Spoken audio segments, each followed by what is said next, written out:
Welcome to Cardboard Conjecture. We're a podcast about board games where we have opinions and conclusions formed on the basis of incomplete information. This episode of Cardboard Conjecture is brought to you by these great Saskatoon businesses: Amazing Stories Comics on 8th Street, Dragon's Den Games on 8th Street, and Breakout Escape Rooms on Faithful Avenue.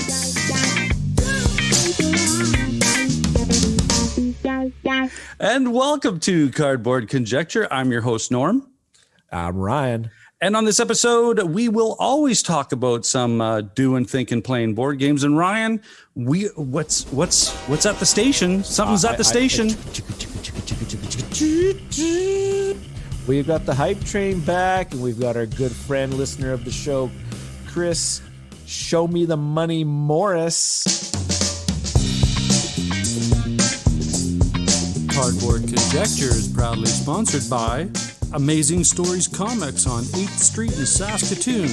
They are the winner of the Joe Shuster Award for Best Comic Book Store in Canada, and they were also nominated in 2016 for the U.S. Eisner Spirit of Comics Retailer Award presented at Comic-Con. Amazing Stories' amazing collection of comic books, board games, puzzles, and collectibles can be found in their store or on their new online website. And we're back. This is Cardboard Conjecture. We're going to always talk about what we've been doing, what we've been thinking, and of course, what we've been playing in board games. Ryan, why don't you start us out, man? Sure. So if you've been listening to the show, you kind of know that I really enjoy the Exit the Game series. Exit the Game actually made my top 20 games of all time. Like I just did the whole series of them. And so we finally got to the table, the newest one, the Deserted Lighthouse. And now this one is actually much different than all the other Exit the Games.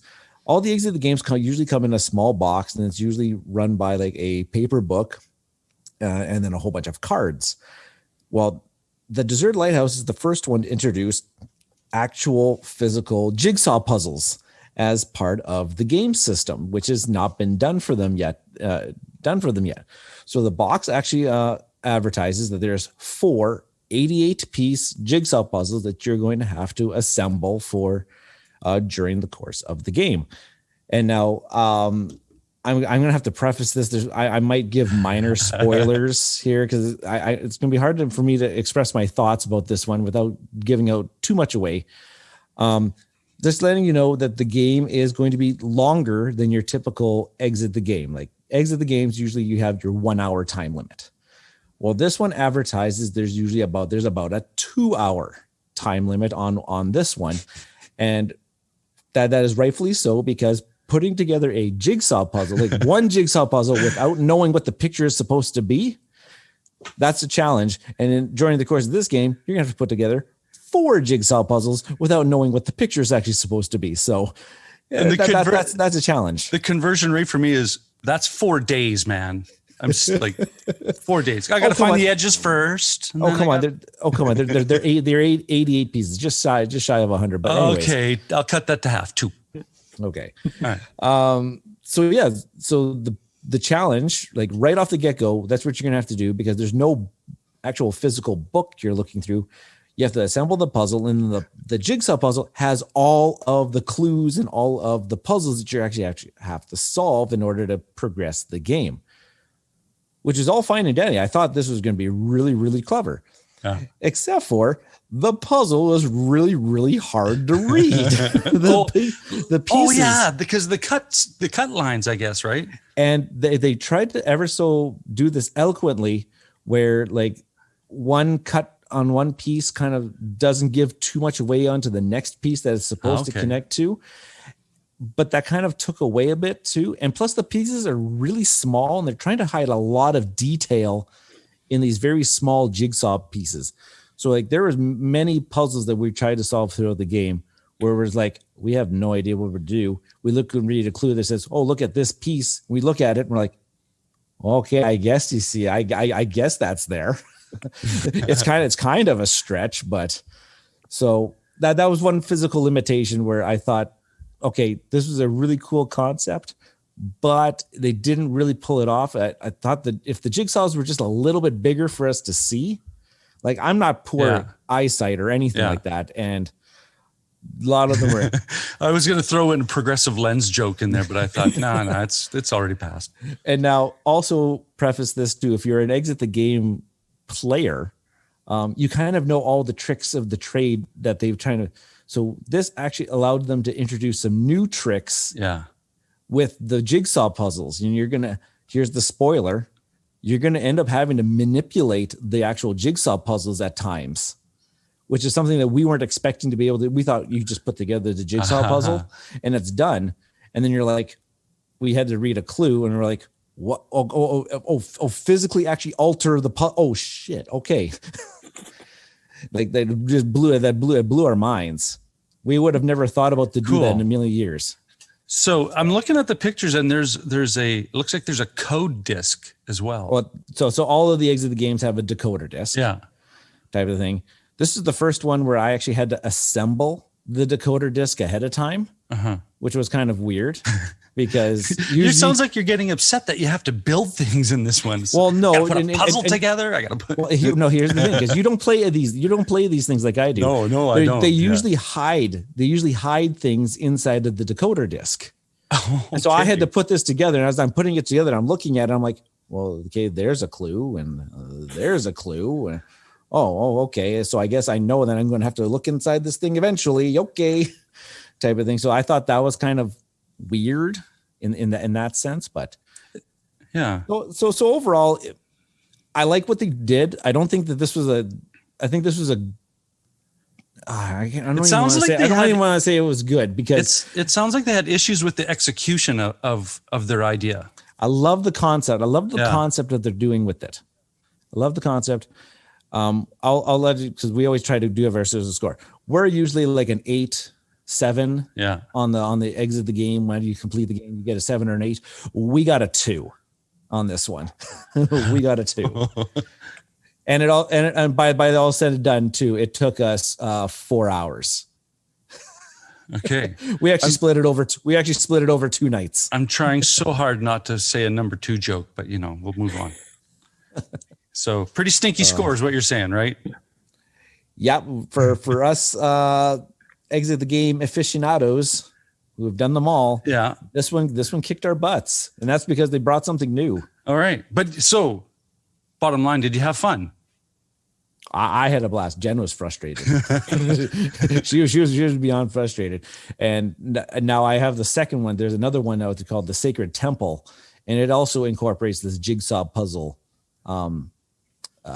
mechanic to it. So I don't know if she'll actually bite into that one after having such a rotten experience with this one. But Chris, what's your take on the exit stuff so far? I think I've only played 1 or 2 of them, and I'm not the brightest guy in the room.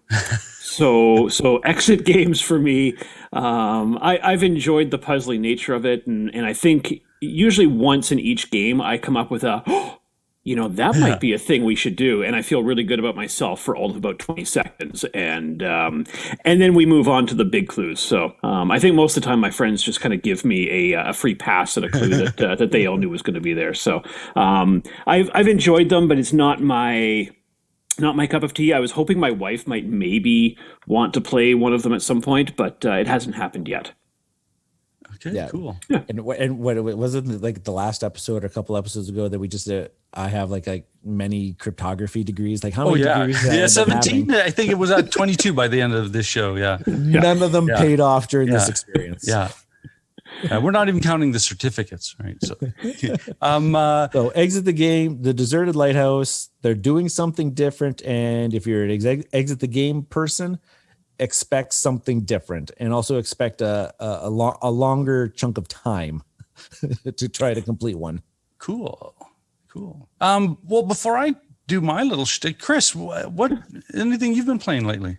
I got a classic game to the table last week. A game from 2003. It's actually a 2003 Spiel des Jahres winner. Alhambra. Alhambra. Yeah, it is such a good game. And, when you play a game that you haven't, like, I haven't played Alhambra in a long time, and I remembered it being like a really good game, and then you go back to a game years later and you think, is this game really going to stand up still? And Alhambra definitely does. It was absolutely fantastic. We did a 3-player game. It's quick. There's not a lot of downtime. I mean, you guys are probably aware of it, obviously, from your reactions there. But on your turn, you do like one of 3 things. So turns are very, very quick. And really, it's only one of 2 things because I don't know anybody that does the remodel action on a regular basis. So you're either taking money cards from the board, and it's really simple. You just take one card. If you take cards if you take a card that equals less than $5, then you could take multiple cards as long as they don't add up to more than $5. Yeah. So you can take some really small cards, or you can take a bigger value one. Or your other action is to buy tiles from the market and place them into your Alhambra. And again, if you pay each tile, there's 4 tiles that are available. They each have a different color associated with them, which are what the money cards are related to. And if you pay exactly the right amount, then you can buy another tile. You can chain that together multiple times on your turn if you want to. But normally you're placing 1, maybe 2 tiles on most turns. And the thing that I love about Alhambra is you can't rotate the tiles because some of them will have wall pieces that are on the outside, and you want to try to create this really large wall. And it'd be super, super easy to make just a gigantic wall if you could rotate the tiles any way that you want. But in this game, you can't rotate them, so they all have to face you. There's 3 scoring phases that happen where it's just a simple majority of whoever has the most of each color type of building will score extra points. And, it's clean, it's simple, and it is a heck of a lot of fun. And we played that, and I have a bunch of the expansions for it. The way back in the day, the expansion boxes usually had like 4 modules in them. So we only played with like the Diamonds expansion because we had a brand new player, and I haven't played the game in probably 6 or 7, 8 years maybe.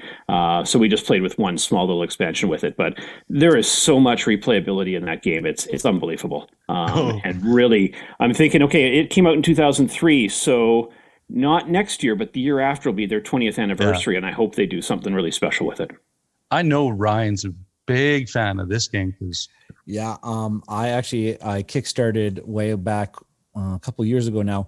It was they had the Alhambra mega box designer edition, so it's got larger tiles, acrylic tower. What is it advertised? 41 different modules that you can incorporate into the game. Like anything and everything Alhambra I own, and we immensely enjoy it. And it was the game that I've told the story many times on this podcast. It was the game that got me into the board gaming hobby. It was the first designer after, the Catan wasn't even my first one. It was your first step game. Yeah. See, and here I'm gonna shock you guys right now. I've yet to play I've yet to play it, so I think I might have to go out and. This might be the episode where I start buying some board games live on the internet. Because I totally dig. Like, I'm a huge fan of El Grande, and I respect the fact that sometimes there's these games that are the foundation of what they are or what they represent. So yeah. There's too many people talking about this. Yeah, actually, El Grande was actually the game that got me back into board gaming as well, way, way back in the day. And we played that. That was one of the last games we played before lockdown happened a year ago. And man, that game is so, so good. Just an amazing board game. Yeah. There are some classics that you go back to and you're like, we used to really enjoy this. Like, what was wrong with us back then? But games like El Grande and games like Alhambra, they are absolutely spectacular, and they still hold true today. And it really, some of the new games could actually learn something, I think, going back to those ones, because I think there's a lot of bloat that goes into some designs that these games don't have, and it's nice. It's nice. I'll use a reference that I used on last night's recording with Friday Night Games. It's like Top Chef. Don't have too many ingredients. Like keep it right to the, what's the essence of this plate, right? Right to the point. Yeah. So if it's getting to the point, I'm going to talk about mine. This one, we talked about before we went on the air. We talked about these places that we just all of a sudden you see board games and designer board games. And I had to go to Walmart the other day to go pick up some. I think it was a needle to inflate a basketball. And I was walking down the aisle and I went, holy moly, look at the stuff. I picked up Pan Am 2020, designed by Prospero Hall, which is the design team that's brought you Horrified and the Disney Villainous, right? Just incredible suite of designers, and published by Funko Games. And it was cool. I did it like today thinking, I bought it. I want to just give it one of those playthroughs, right? 2-player playthrough. What a cool game. It thematically speaking, it represents, and again, the retroness is so awesome. Pan American Airlines, when it started out of Miami and grew to be the industry standard of intercontinental travel. So what you do is you guys represent your own kind of regional burgeoning airline company that starts to establish these little routes. But the idea is it's all based on Pan Am's stock, because as the game goes on, Pan Am starts to buy out the routes and expand their huge footprint over the globe.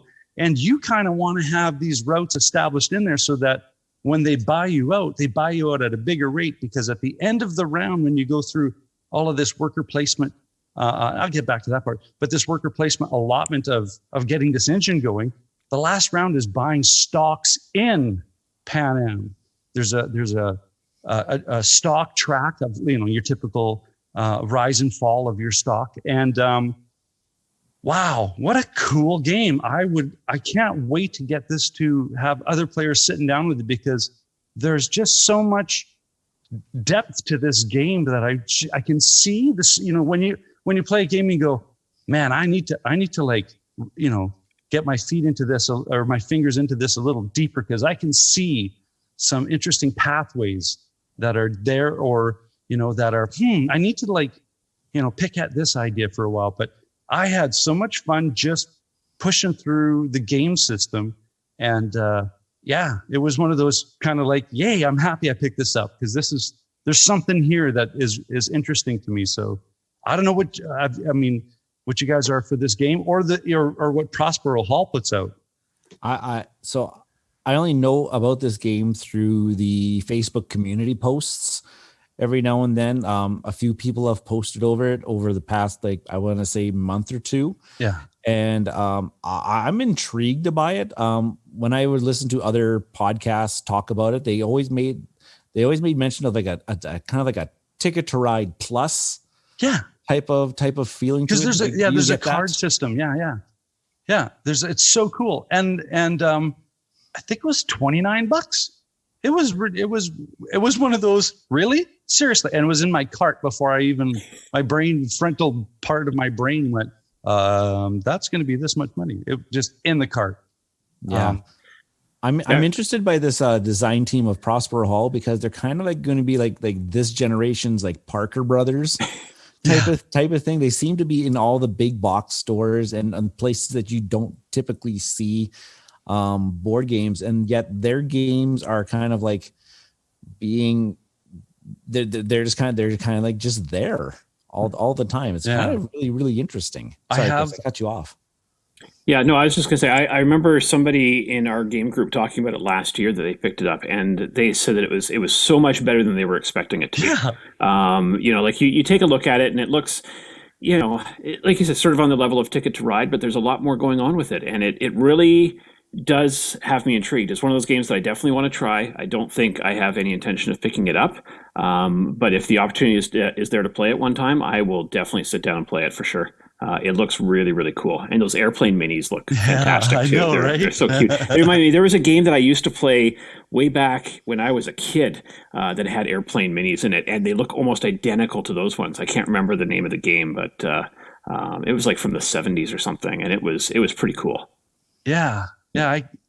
This is going to get played some more, and I'll bring this back up to topic. But yeah, That's, and like you said, Ryan, I think this Prospero Hall team is anything that they put up, anything that they put out is impressive. I mean, and what I appreciate from that team is every game they put out is in the same standard size of box.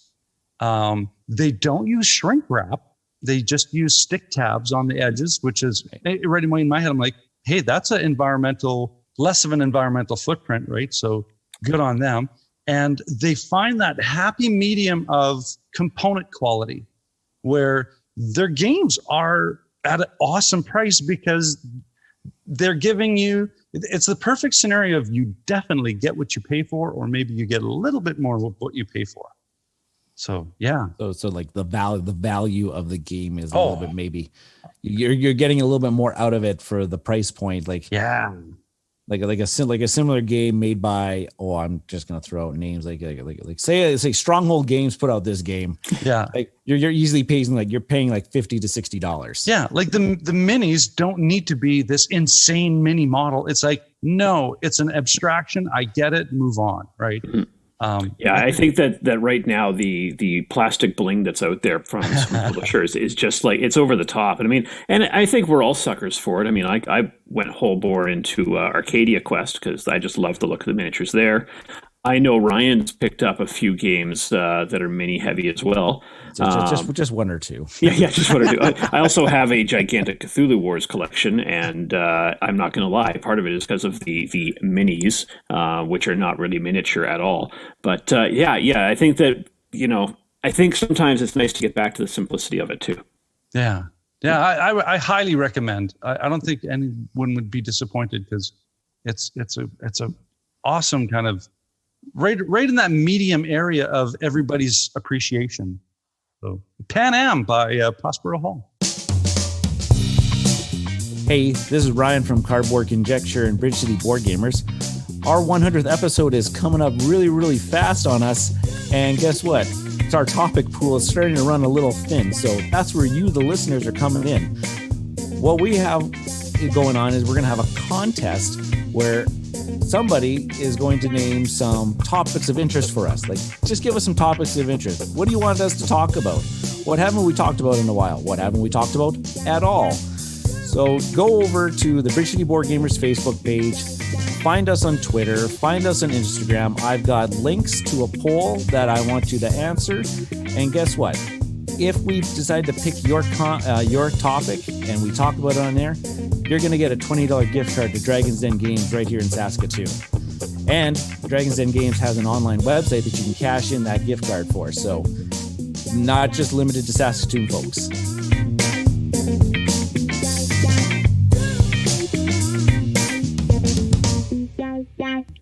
And we are back. This is the topics of interest. And as we said in the opener, it's the hype train. So I'm going to pitch this to Ryan and let him talk about what is the hype train and what's going on. So Ryan. All right. So this is the third hype train. And I don't know if it's just going to keep getting better and better because it's just like a train. It just starts off a little slow and then it starts picking up steam. And so what the hype train is here is we're going to give some love to some games that may have fallen off our radars or maybe not even been put on our radar in the first place, just because of all this gaming bloat that's going on right now with the thousands of games getting released year after year. Things are getting hidden. And so we have friend of the show here, Chris Morris, Kelowna, BC. He's on Twitter. We've been interacting with Chris on Twitter for a long time now. And he chomped at the bit when we asked him he wanted to be on the hype train. And he was just like, yep, name a day, name a time. Here we are. Welcome, Chris. Yay! Hey, thanks for having me, guys. I thought that I should have been on here a long time ago because BCBG, doesn't that stand for British Columbia Board Gamers? I seriously thought that's what you guys, thought it was either British Columbia Board Gamers or that you guys were some like New York punk board game cafe. CBGBs, yeah. Yeah, BCBG. Yeah. So, yeah. I've been dying to get on here for a while, and hanging out with you guys online over the last little bit here, lots of fun, and thrilled to be here. Cool. Well, as Ryan said, you get to, and we don't know what you brought to the table for us. So, now we talked back and forth where you're saying, well, I got to narrow it down. And I said, you know what? Why don't you bring two? Why don't you give us an honorable mention, and then give us the one that's going to be riding on the hype train. So, okay. Wait, sure. Just 1 second. Wait. I gotta get my Amazon cart all primed. Yeah, I've got 3 or 4 tabs of different online providers. So there you go. All right. There was a couple games that I did want to talk about, but they're not available to be purchased anymore. So, I had to scrap those from the list because I am hoping to empty your guys' wallets here a little bit. So.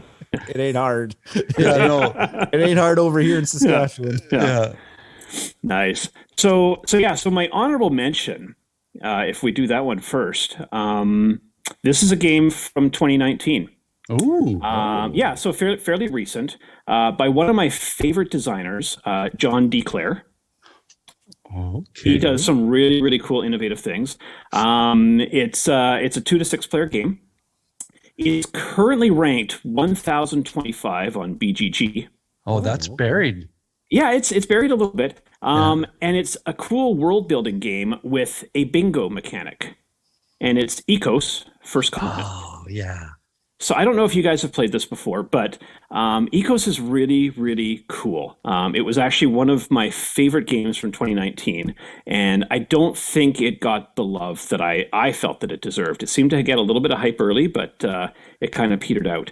But it's kind of cool. You get a hand of cards dealt to you at the beginning of the game, and each card has icons on it, and the icons are activated each round by one player called the Harbinger. It's like the scariest name for an active player in any board game. I know, right? Yeah. So the Harbinger draws tiles out of a bag like bingo, and they say 3 concentric circles. And if you have that symbol on one of your cards, you can put a token on it and mark it off. And once you fill up all of the tokens that are on a card, and they'll have between 1 to 6 icons on them, then you can activate its ability.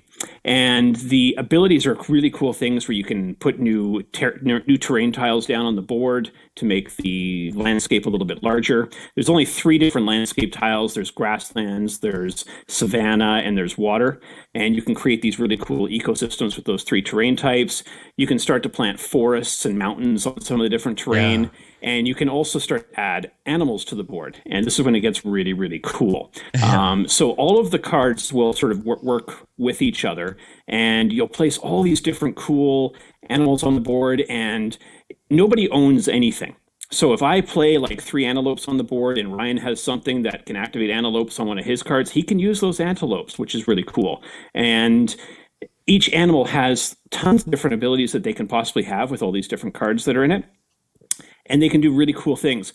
Things like, sharks obviously are going to eat anything near them. So, my carefully planned manatees that I've maybe placed into the water to score me some big points, suddenly somebody plops a shark down the middle of them, and he just starts munching on them like crazy. You could have storks that fly across the board back and forth, scoring you tons of points, and everybody's trying to mess with everybody else on there. If people ever draw a token out of the bag and you don't have that on any of your cards, you actually have a little tile that you can rotate 90 degrees at a time.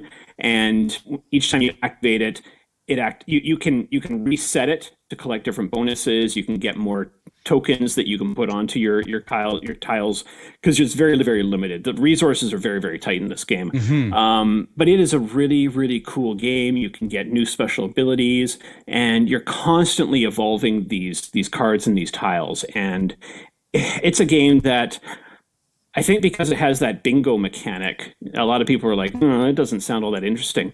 But man, it is so much fun. It can be so chaotic. It's a really, really fun, enjoyable game. And it's one of those games that I really do think it deserves a little bit more love. I've played this once. I think Dave and the family, when they came over to my place for an all Saturday kind of gaming thing, they brought it. We played it, and man, was it fun.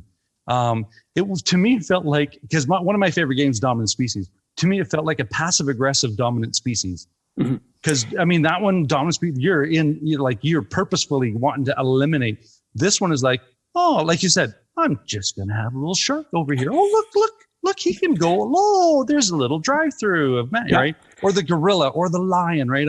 I just remember. Yeah, there's 13 different animals, and they all do these really, really cool, different, unique things. Certain ones can only live in certain habitats, like gorillas have to be near trees, and it's really, really cool. But was there something about rotating the cards? Yeah, so each time that you fill it up, you yell out Ecos, and then you can activate the tile or the card. And each card can only be activated a certain number of times. It'll be between 1 to 4 times. So if a card has 4 activations on it, it's usually like a more utilitarian card, which doesn't give you like a lot of points and stuff in it, but it might be useful for, to bring out more terrain and whatnot. Or some cards that have just a single activation, they're really, really powerful, and they can score you a ton of points. So there's a ton of balancing that went into this game, and it's a neat sweet spot, because I think like most ecological type games where you have these like species that evolve or change and whatnot, or landscapes, they're either super, super heavy and complex. Like Dominant Species is definitely on the upper end of that spectrum. Or I think of like a lot of Phil Eklund's games, which I really love, but man, you got to be in the right mindset to play those, because they are like brain burner to the extreme. Like a seminar class. Oh yeah, totally. Or I found a lot of them are like games like I can't remember the name of it right now, but they're really, really basic. From North Star Games, not Oceans, but the predecessor. Evolution. Evolution. Evolution. Which I like Evolution, but it is super, super light. And I think that Ecos kind of falls in between those really nicely, and it's a fun game. Ryan, have you had a chance? So I have not played this one. And you just bought it. I don't know why I haven't played it, because I own a game called Rise of Augustus, or just Augustus in certain editions in it, which incorporates that exact same mechanic of the big, we'll just call it the bingo mechanic. Exactly what's happening here. So I never really jumped on this, because I was like, do I need another bingo game? And now, just as we're talking about it, I got in my mind, I'm like, why don't more games incorporate? It's a very familiar mechanic in which a lot of people can jump into this type of game. Like obviously this one, Ecos here, has a little bit more going on with the activation of the cards, and there's obviously things that were going on like that.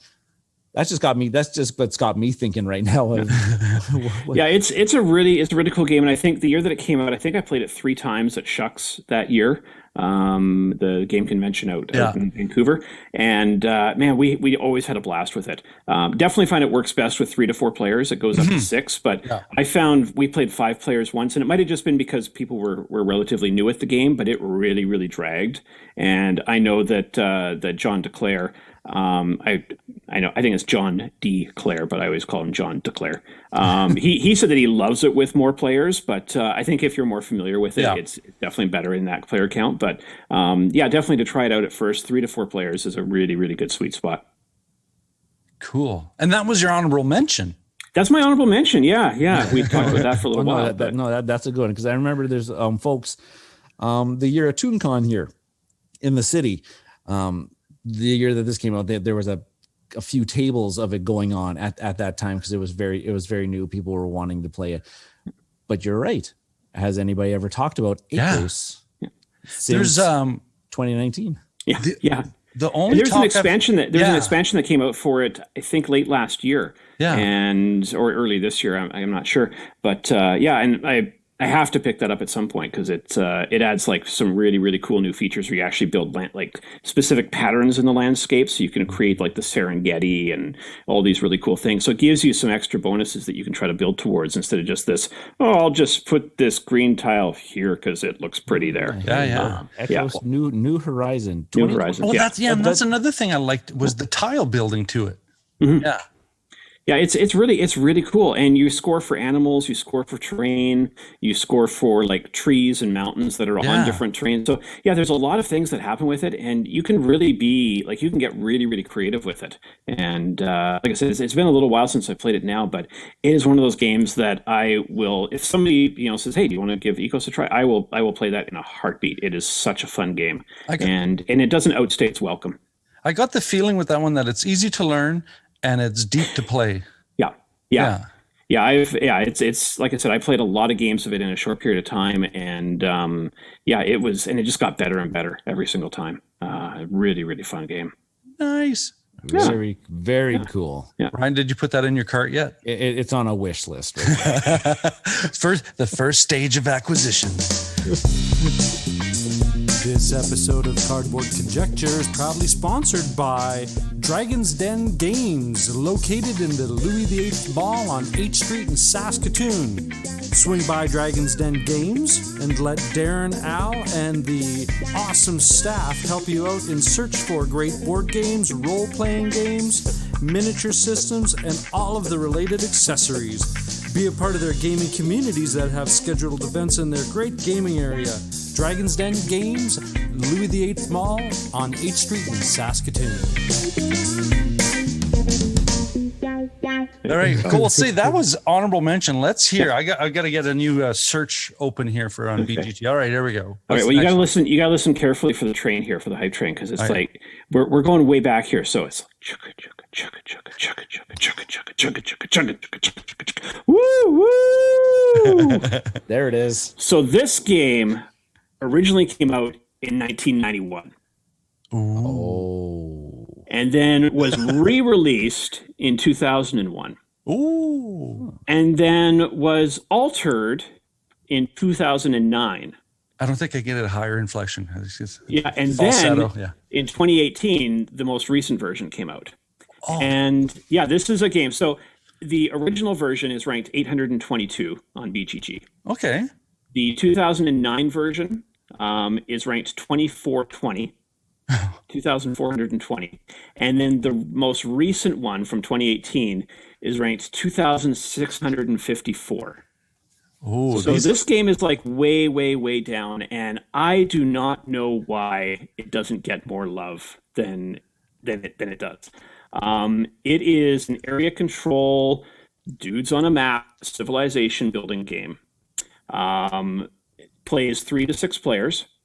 And the latest version plays in about 2 hours. If you go back to like the old version, it was like a 4+ hour game, 4 hour plus game. Like it was long. And it was like my personal grail game for a long, long, long time. It's designed by a trio, Gary Dicken and Steve and Phil Kendall. And together they are known as the Ragnar Brothers, is their design company and publishing company. Yeah. And this is a game called History of the World. Oh, I have heard of this. I've heard about this. 1991. Here we go. Yeah. So if you look at like the 2018 version is like the newest one. Okay. And that's published by Z-Man Games, which is the one that's now currently available. And they've done some really cool things with it. But if you guys think way back to when we were all kids, we're all going back about the same number of years, I think. I think we all played a lot of Risk. Oh, yeah. I think we all really enjoyed Risk. This is Risk improved tenfold. This gives you the same sort of feel as playing those old games of Risk, but so much better. There are 5 epochs or 5 rounds in the latest version of the game. And in each epoch, there's going to be 2 drafts. There's one draft where everybody's going to get an Empire card. And then another draft where each player will get an event card. And the Empire cards will all show different civilizations from that epoch, from that era. And they're all in chronological order. So it starts way off, like way back 5,000 years ago with like the Assyrians, and the Egyptians come on, and the Greeks come on, and everybody kind of, comes onto the board, and they start in specific areas of the map. So the Egyptians are going to start in Egypt, right on the Nile Delta, and they're going to have a certain number of armies that they have available to them. And they can just sort of spread wherever they might want on their territory into adjacent territories. And it's really quick and simple in that sense until the board starts to get filled up and you have to start attacking people. Because at the beginning of the game, it's real easy. Just like, oh, I have like all this empty land over here. Yeah. I'll just set up my guys over here. And then somebody else comes on. They're like, oh, well, I'm going to go and I'm going to use this civilization here. And we're going to be over in the Middle East and we're doing our own little thing here. And then like another faction comes on, another civilization comes on. And they're like, well, we're going to start sort of in the middle of you two, and now it's fighting time. And combat's really, really simple. Attacker gets to generally roll 2 dice. Defender usually rolls 1 die. Highest roll wins. If the attacker fails, they lose one of their armies, and armies are very, very limited in the game, but then they get a +1 on a subsequent die roll. So if you continuously attack the same territory, your chances are better and better that you're going to take them over. And it's really quick. I mean, the combat is really, really quick and simple. If you're defending in mountains or forests, you get a bonus die, and all sorts of different things come into play there. But it's really neat. And then the event cards will usually have either minor civilizations that you can activate on your turn as well that might only have 1 or 2 armies, and they're just going to score you a couple points at the end of the epoch, or they might give you special abilities, like maybe you get additional armies for one of your future civilizations, or some fortifications that make it so that when you defend against somebody you can use those better, and all of these different things. But whenever you're done with your current civilization and you're out of armies, you are then going to score everything that you have on the board at that point. So all of your current units, as well as anything that stayed on from previous rounds. And all of the regions will have different point values on them. And those point values will actually change throughout history as well. So at the beginning of the game, things like the Middle East and Northern Africa are really, really valuable. But as the game progresses, those point values will change. So people are no longer going to be fighting over those territories. They're going to be fighting over North America, or they're going to be fighting over Northern Europe, and all of these different factions come out. And it is absolutely incredible. There is so much negotiating and backstabbing that happens in the game. And so many games have taken the concept of this and utilized it in their own versions as well. But this is, I think, the original of this sort of style, where you have these persistent armies on the map that you can't activate them later on. Like what happens with the new versions is, like, once you're done with a civilization, you like lay your miniature down to show that that's no longer an active civilization, but it's still going to score points for you. Yeah. So only your standing up miniatures are the ones that are going to be able to expand and move on and stuff. And you can get ships and sail the oceans and do all sorts of fun stuff. And man, it is absolutely incredible. I've had games where when it's come to my turn, I haven't had a single piece of plastic on the board anymore. And yet I still like score a ton of points at the end of the round just because of the faction that I use. If you're lucky enough to go very, very last in one epoch and then get an early civilization the next epoch, it's sort of like getting 2 turns in a row. So you score like way more points that way too. So there's a ton of negotiating that happens within the game, and it is just a heck of a lot of fun. It is one of those games that I never, ever grow tired of. The Avalon Hill Hasbro version that came out in 2001 was like the game that I had to have, and I had to hunt down a copy of that like many, many, many years ago. I picked up the 2009 version called A Brief History of the World, which was a really, really cool small run game, and absolutely loved that one too. And now with this latest version that Z-Man has put out, it is so much fun. Like, you can play a game easily within 2 hours, and it gives you that same feel of Risk without everybody hiding out in Australia all game long. This episode is proudly supported by the amazing team at Breakout Escape and Board Game Lounge from right here in Saskatoon. Using industry-leading technology, Breakout Escape's escape rooms are all 100% uniquely designed by the team, ensuring their patrons have maximum fun while staying safe. As well, they are a fully licensed board game lounge with over 400 titles to select from to ensure fun for every gamer, new and experienced. Be sure to check them out at breakoutsask.com. At Breakout Escapes and Game Lounge, they believe that life is more fun when you play games.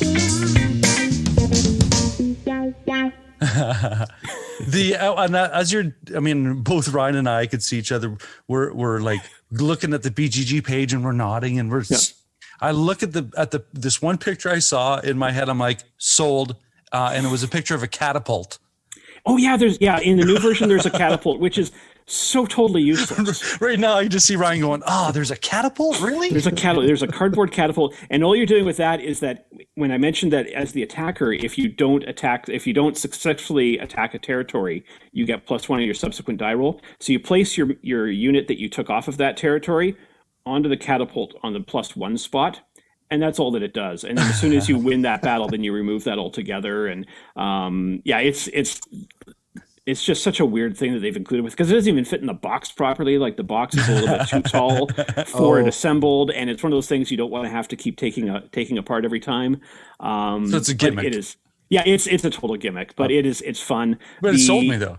Yeah, exactly. And there's a lot of different like small little changes that they've made in the games. In the one for 2009, they had a really cool ability called Overrun that if you beat a player by, like let's say I'm attacking and I roll a 6, and Ryan, you're defending and you rolled a 2.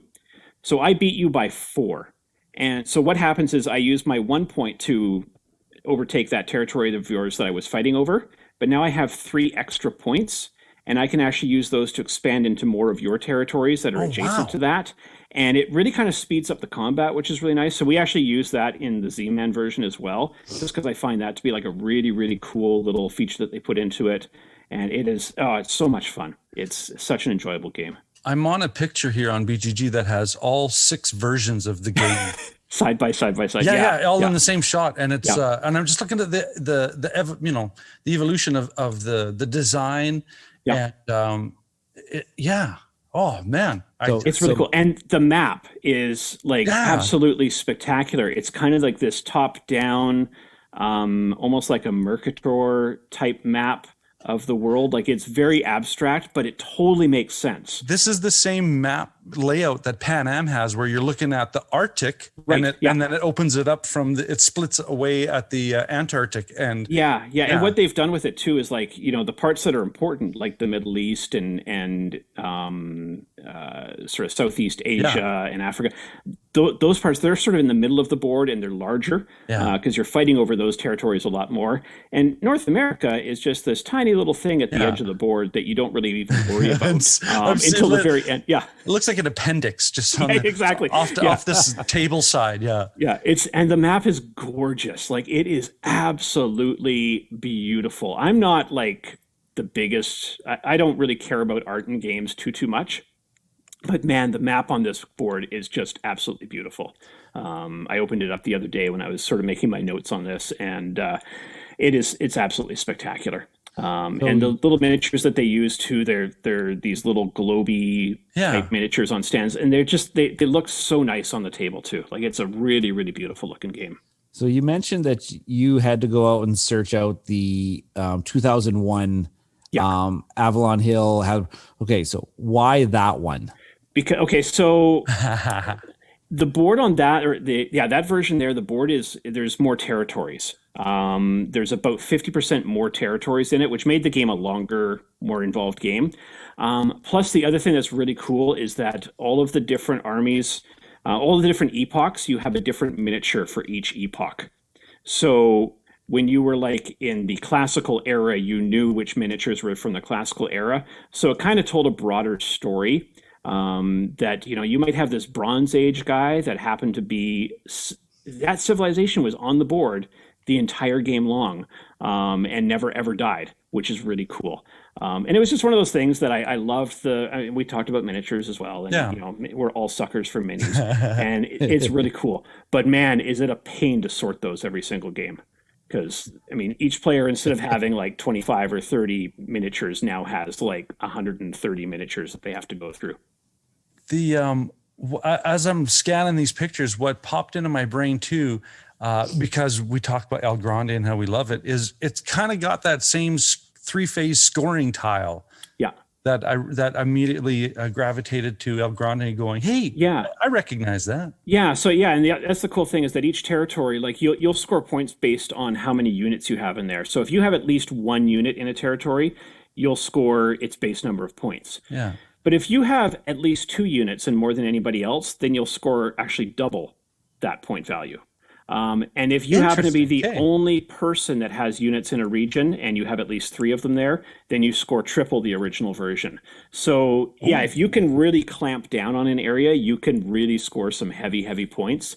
And as within real life, when the Romans hit, everybody just quakes in fear because most factions have you're like, oh man, this army has, or this civilization has 6 armies that I get to use. Like, that's really great. And then the Romans come out and they have like 15, and they just like ransack the entire, known world at that point. I have a question though. But Yep. what have the Romans really given up? Aqueducts? Aqueducts? Yeah, exactly. Exactly. It's fun. It's a fun game. That must make for some crazy decisions, like pivoting decisions, because you said negotiating. Yeah. Yeah. So yeah, if we're sitting at the table and, you come out, say somewhere in the Middle East, and you have a choice, like, do I go to Europe? Do I conquer all the Middle East? Do I start making my way to China? And I'm like, oh man, please don't go to China. So Please there's don't go big to table China. talk. Oh yeah, there's tons of table talk, because I'd be like, man, maybe my civilization is going to be in China next, and I'm like, man, if you start taking over all my guys, like, I'm going to be totally screwed. So yeah, there's a lot of little negotiating and backstabbing, and be like, you know what? Like, remember when I was really nice to you in like Epoch 2 and I didn't attack your guys in Levant, but Steve attacked your guys in Levant? You should go after Steve, because that was a horrible move. And it's a lot of fun to try to do that and to make those clever plays. I can respect that kind of play. I can respect that because it never goes my way. Yeah, ever. exactly. Yeah. Or somebody goes up to grab a beverage or to run to the washroom, and everybody's like, okay, so now that Justin's not here, like, we can talk about what we need to do, right? So, yeah. Yeah. Those backdoor deals, those always go well, hey? Yeah, exactly. Yeah, so I appreciate that you brought up the point that you can see lots of this DNA spread amongst many different types of games that have come out since then. Like that it's almost like that Small World incorporated. Small World, that thing.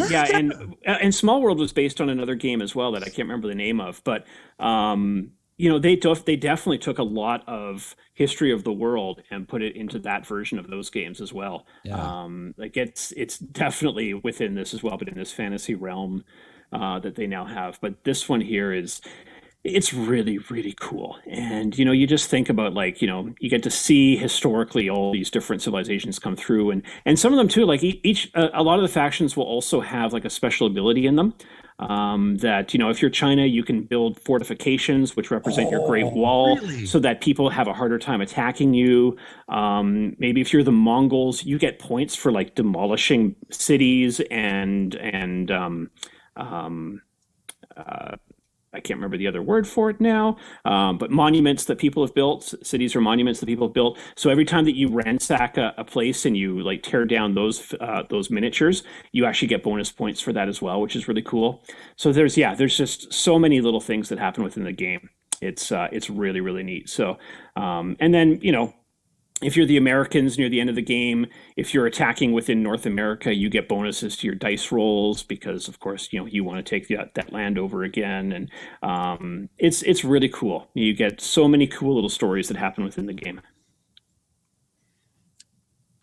Ryan.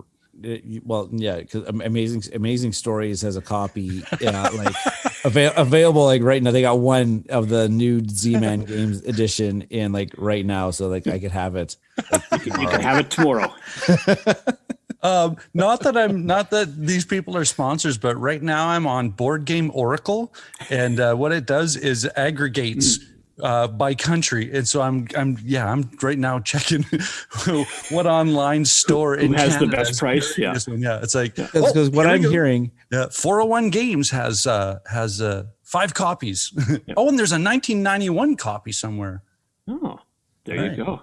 Yeah, because what I'm hearing is I'm going to get a very like Twilight Imperium-ish type of game, but not with the 6-hour time commitment. I think if everybody can, gets behind it. I mean, one of our game group, Bryant, who like Twilight Imperium is his favorite game.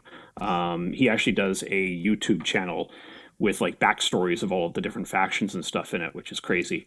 And I know that he's always enjoyed playing this one as well, because he just gets right behind it. Like he sees his faction. He's like, I'm not even going to do what I think is really best for me. I'm going to do what I think that they should have historically done. And he really gets behind his civilizations when it comes to it. And it's really cool. Some of his moves don't always make sense, but it's always a lot of fun. Thematically. Okay, and I'll reiterate, I can respect that. I wouldn't do this, but the Mongols would. The Mongols didn't do this, but I think that they should have done this. Yeah. They never went to Australia. Exactly. Yeah. It is pretty cool. It is really, really neat. So yeah. I think that anybody who likes those types of games, I think this is a really, really good one to add to the collection. Yeah. So Ryan, did you already click the purchase? Well, I have to go to the store tomorrow anyway, so.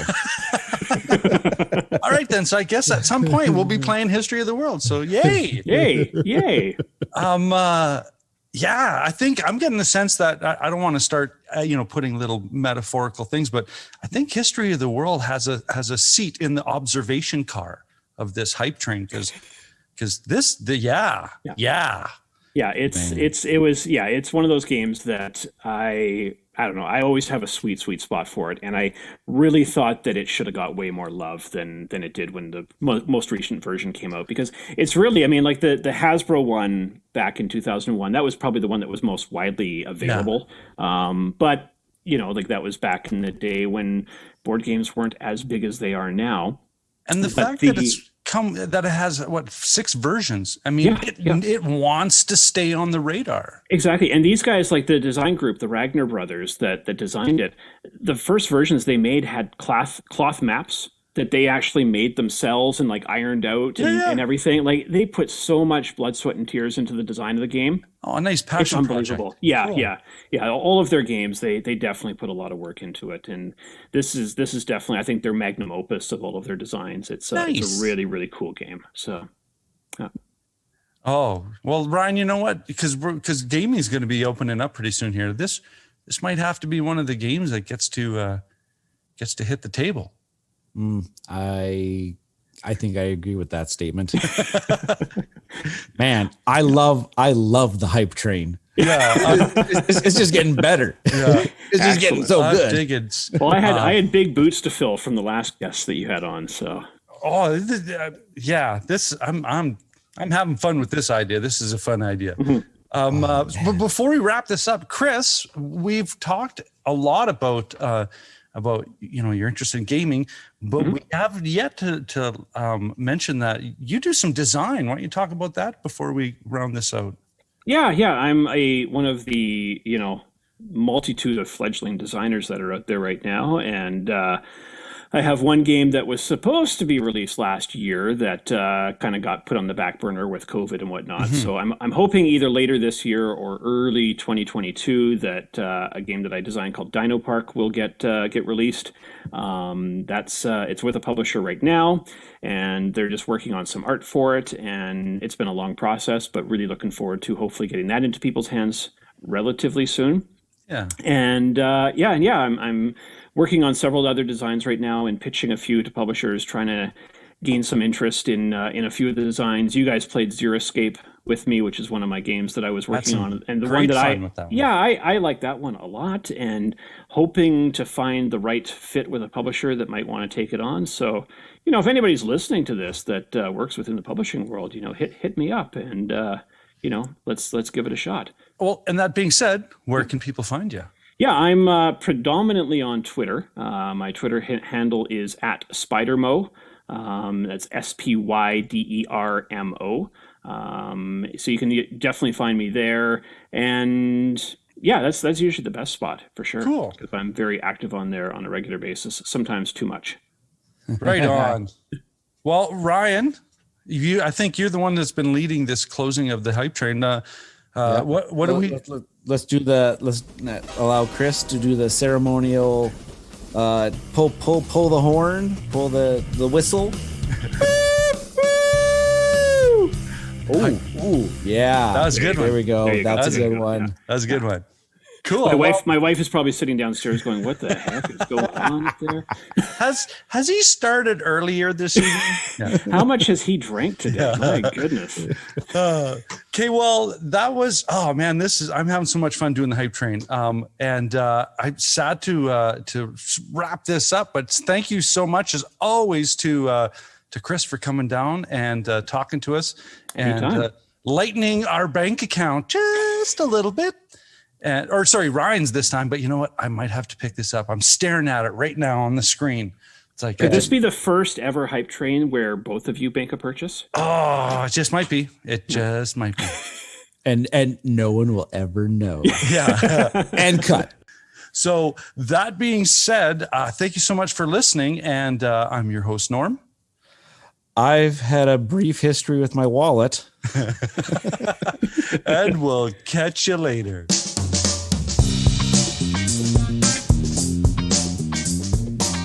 This has been an episode of Cardboard Conjecture, and we are Bridge City Board Gamers. And you can find us on Facebook at Bridge City Board Gamers Saskatoon. You can find us on YouTube, Bridge City Board Gamers. We are also on Twitter at BC Board Gamers. And of course, Board Game Geek Guild number 3039.